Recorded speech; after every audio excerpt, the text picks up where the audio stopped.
क्या आप जानते हैं कि कंपनीज जब करोड़ रुपए का फंड रेज करती हैं या आईपीओ लॉन्च करती हैं तो उनकी मदद कौन करता है? इसका जवाब है मर्चेंट बैंकिंग। आज हम इसी इंपॉर्टेंट टॉपिक को इजी लैंग्वेज में समझेंगे। Hello guys, welcome back to my YouTube channel. आज हम merchant banking unit 1 part 2 start करने वाले हैं। इस वीडियो में हम मर्चेंट बैंकिंग के इंपॉर्टेंट कॉन्सेप्ट्स को इजी लैंग्वेज में समझेंगे ताकि आप एग्जाम के लिए भी अच्छी तरह प्रिपेयर हो सकें। अगर आप इस चैनल पर पहली बार आए हैं तो प्लीज चैनल को सब्सक्राइब करिए, वीडियो को लाइक करिए, कमेंट करिए और अपने दोस्तों के साथ शेयर भी करिए। तो चलिए बिना किसी देरी के शुरू करते हैं मर्चेंट बैंकिंग यूनिट 1 पार्ट 2। सबसे पहले एक सिंपल क्वेश्चन, अगर एक कंपनी को 500 करोड़ रुपीस की जरूरत हो तो क्या वो एसबीआई बैंक जाके बोलेगी मुझे 500 करोड़ रुपीस का लोन दे दो? नहीं। इतनी बड़ी अमाउंट के लिए कंपनीज यूजुअली कैपिटल मार्केट से पैसा रेज करती हैं, जैसे IPO, initial public offering, shares, debentures, bonds. लेकिन कंपनी को यह प्रोसेस आता नहीं होता, तो उसकी हेल्प कौन करता है? Merchant bank. मर्चेंट बैंकिंग एक स्पेशलाइज्ड फाइनेंशियल सर्विस है जो कंपनीज को फाइनेंशियल एडवाइस देती है और उनके लिए फंड्स रेज करने में हेल्प करती है। इजी लैंग्वेज, मर्चेंट बैंक एक फाइनेंशियल कंसल्टेंट की तरह काम करता है। जैसे डॉक्टर हेल्थ के लिए एडवाइस देता है, वैसे मर्चेंट बैंक कंपनी को फाइनेंस के बारे में एडवाइस देता है। Definition for exam, merchant banking is a financial institution that provides financial advisory and capital market services to companies. Real life example. Suppose ABC Limited एक नई फैक्ट्री बनाना चाहती है। उसके लिए 500 करोड़ रुपीस चाहिए। कंपनी डिसाइड करती है कि आईपीओ लॉन्च करेगी, लेकिन कंपनी को पता नहीं आईपीओ कैसे लॉन्च होता है, प्रोस्पेक्टस कैसे बनेगा, सेबी की परमिशन कैसे मिलेगी, इन्वेस्टर्स कैसे मिलेंगे। यहां मर्चेंट बैंक हेल्प करता है। मर्चेंट बैंक प्रोस्पेक्ट्स बनाता है, सेबी से अप्रूवल दिलाता है, आईपीओ मैनेज करता है, इन्वेस्टर्स ढूंढता है, रिजल्ट कंपनी को पैसा मिल जाता है। अब देखते हैं मर्चेंट बैंकिंग की characteristics. 1, mainly serves companies. Merchant bank का में कस्टमर आम आदमी नहीं होता, ये मेनली कंपनीज के साथ काम करता है। Example, Reliance, Tata, Infosys, Adani. 2, provides financial advice. Merchant bank company को एडवाइस देता है, जैसे आईपीओ कब लॉन्च करें, लोन लेना सही है या शेयर्स इशू करना, एक्सपेंशन कैसे करें। 3, focuses on capital market. Merchant bank mainly capital market से रिलेटेड काम करता है, जैसे IPO, shares, bonds, debentures. 4, earns income through fees. Merchant bank loan नहीं देता, ये एडवाइस और सर्विसेज प्रोवाइड करता है, इसलिए इनकम आती है, service fee, consultancy fee, commission. 5, helps raise long term funds. Company को लॉन्ग टर्म पैसा अरेंज करने में हेल्प करता है। एग्जाम्पल, फैक्ट्री बनाना, ऑफिस बनाना, एक्सपेंशन। 6, रेगुलेटेड बाय सेबी ने। इंडिया में मर्चेंट बैंक्स को रेगुलेट करता है SEBI, securities and exchange board of India. SEBI ensure करता है कि इन्वेस्टर के साथ फ्रॉड ना हो और कैपिटल मार्केट फेयर तरीके से चले।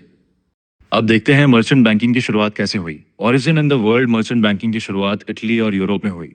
17th और 18th सेंचुरी में मर्चेंट्स मीन्स व्यापारी डिफरेंट कंट्रीज के साथ ट्रेड करते थे, उनको पेमेंट और फाइनेंस की प्रॉब्लम्स आती थी। धीरे धीरे ये मर्चेंट्स फाइनेंशियल सर्विसेज देने लगे, इसी से मर्चेंट बैंकिंग का कॉन्सेप्ट डेवलप हुआ। इजी स्टोरी, पहले मर्चेंट सिर्फ सामान बेचते थे, फिर लोग उनके पास पैसे रखने लगे, फिर उन्होंने दूसरे मर्चेंट्स को फाइनेंस देना शुरू किया। यही मर्चेंट बैंकिंग का बिगिनिंग था।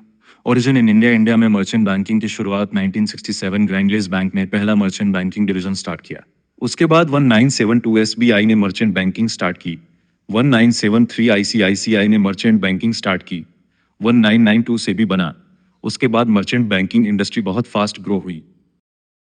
ये एग्जाम का सबसे इंपॉर्टेंट टॉपिक है। अब एक एक फंक्शन समझते हैं। 1, पोर्टफोलियो मैनेजमेंट। पोर्टफोलियो मतलब आपके सारे इन्वेस्टमेंट्स का कलेक्शन। मर्चेंट बैंक क्लाइंट के इन्वेस्टमेंट्स मैनेज करता है। Example, shares, bonds, mutual funds, debentures. Goal, maximum return, minimum risk. 2, raising funds, company को पैसा अरेंज करके देना। कैसे? शेयर्स इशू करके, डिबेंचर्स इशू करके, बॉन्ड्स इशू करके। एग्जाम्पल, रिलायंस को 2000 करोड़ रुपीस चाहिए, मर्चेंट बैंक इन्वेस्टर्स से पैसा रेज करवा देता है। 3. Promotional activities. मर्चेंट बैंक नए एंटरप्रेन्योर्स को बिजनेस स्टार्ट करने में हेल्प करता है। Business plan, finance, technical advice, government permissions. 4. Loan syndication. कभी कभी कंपनी को इतना बड़ा लोन चाहिए होता है कि एक बैंक अकेला नहीं दे सकता, तब मर्चेंट बैंक मल्टीपल बैंक्स को मिलाकर लोन अरेंज करता है। एग्जाम्पल, कंपनी को 5,000 करोड़ रुपीज चाहिए। SBI, HDFC, PNB, ICICI सब मिलकर लोन देते हैं। इस प्रोसेस को लोन सिंडिकेशन कहते हैं। 5. Leasing services. सपोज कंपनी के पास मशीन खरीदने के पैसे नहीं है, तो मर्चेंट बैंक लीज अरेंज करता है। कंपनी मशीन यूज करती है और मंथली रेंट देती है। 6. Corporate advisory services. Merchant bank companies को इंपॉर्टेंट बिजनेस डिसीजंस में एडवाइस देता है, जैसे merger, acquisition, expansion, financial planning. Example, अगर टाटा किसी कंपनी को बाय करना चाहे तो मर्चेंट बैंक उस डील में एडवाइस देगा। 7. अंडरराइटिंग। ये एग्जाम का फेवरेट टॉपिक है। सपोज कंपनी ने 10 लाख शेयर्स इशू किए, पब्लिक ने सिर्फ 8 लाख शेयर्स खरीदे, अब बाकी 2 लाख शेयर्स का क्या होगा? मर्चेंट बैंक गारंटी देता है कि जो शेयर्स पब्लिक नहीं खरीदेगी वो खुद खरीदेगा। इसी गारंटी को अंडरराइटिंग कहते हैं। 8. Issue management. Merchant bank IPO का पूरा प्रोसेस हैंडल करता है, जैसे प्रोस्पेक्टस बनाना, प्राइस डिसाइड करना, SEBI approval, advertisement, share allotment, stock exchange listing. Merchant bank पूरे IPO का मैनेजर होता है। 9. Project counselling. मर्चेंट बैंक नए बिजनेस प्रोजेक्ट का एनालिसिस करता है, चेक करता है प्रॉफिट होगा या नहीं, रिस्क कितना है, इन्वेस्टमेंट कितनी चाहिए, प्रोजेक्ट रिपोर्ट भी बनाता है। 10. Placement and distribution. Merchant bank investors को सिक्योरिटीज बेचने में हेल्प करता है, जैसे शेयर्स, बॉन्ड्स, डिबेंचर्स। ये इंश्योर करता है कि इशू सक्सेसफुल हो। नेचर मतलब मर्चेंट बैंकिंग की बेसिक कैरेक्टरिस्टिक्स या qualities. 1. Advisory nature. Merchant bank companies को फाइनेंशियल एडवाइस देता है, जैसे investment, expansion, IPO, fund raising. 2. Innovative approach. हर कंपनी की प्रॉब्लम अलग होती है, मर्चेंट बैंक हर कंपनी के लिए न्यू फाइनेंशियल सॉल्यूशंस डिजाइन करता है। एग्जाम्पल, एक कंपनी के लिए IPO बेस्ट हो सकता है, दूसरी के लिए bond issue. 3. Financial arrangement. Merchant bank अलग अलग सोर्सेज से फंड्स अरेंज करता है, जैसे banks, capital market, investors, financial institutions. 4. फी बेस्ड बिजनेस। मर्चेंट बैंक खुद डिपॉजिट्स एक्सेप्ट नहीं करता और जनरली लेंडिंग बिजनेस पर डिपेंड नहीं होता। ये अपनी income mainly consultancy fees, management fees और कमीशन से अर्न करता है। 5. Portfolio management. क्लाइंट्स के इन्वेस्टमेंट्स को प्रोफेशनली मैनेज करता है। Objective high return, low risk. 6.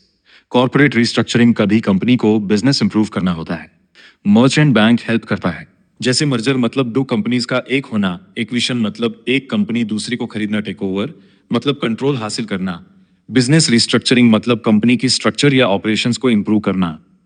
यहीं पर हमारा merchant banking unit 1 part 2 complete होता है। मुझे उम्मीद है कि इस वीडियो से आपको मर्चेंट बैंकिंग के कॉन्सेप्ट्स और मर्चेंट बैंकर की रोल्स एंड फंक्शंस अच्छी तरह समझ आ गए होंगे और ये आपकी एग्जाम प्रिपरेशन में भी काफ़ी हेल्पफुल रहेगा। अगर आपको ये वीडियो पसंद आई हो तो लाइक ज़रूर करें, कमेंट करके अपने डाउट्स बताएं और इस वीडियो को अपने फ्रेंड्स के साथ शेयर करें। और अगर आप पहली बार मेरे चैनल पर आए हैं तो please don't forget to subscribe my YouTube channel Ankit Nagaraj और बेल आइकन को भी प्रेस कर दीजिए ताकि मेरी आने वाली MBA फाइनेंस की ईजी और एग्जाम ओरिएंटेड वीडियोस सबसे पहले आप तक पहुंच सके।